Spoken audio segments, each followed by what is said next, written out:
Assalamualaikum dan selamat sejahtera murid-murid. Hari ini kita akan belajar subtopik 3.1 iaitu suhu badan. Baik murid-murid, hari ini kita akan belajar tentang suhu badan.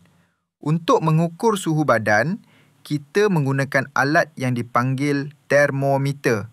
Sekarang, mari kita lihat 4 gambar termometer di dalam latihan ini. Gambar A menunjukkan termometer rektal. Termometer ini digunakan untuk mengukur suhu melalui rektum, terutama bayi yang kurang daripada 3 bulan.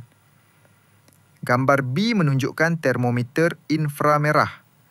Termometer ini boleh digunakan untuk mengukur suhu tanpa sentuhan. Halakan ke dahi untuk dapatkan bacaan suhu. Gambar C menunjukkan termometer makmal. Termometer ini digunakan dalam eksperimen sains, bukan untuk mengukur suhu badan.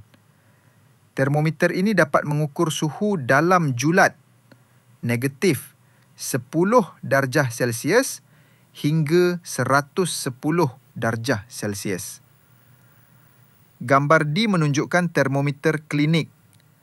Termometer ini digunakan untuk menyukat suhu badan dan biasanya diletakkan di ketiak atau di bawah lidah.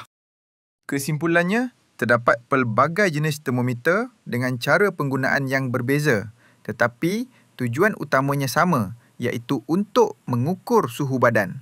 Sekian dahulu proses pengajaran kita pada hari ini. Jumpa lagi dalam sesi pembelajaran yang akan datang. Terima kasih.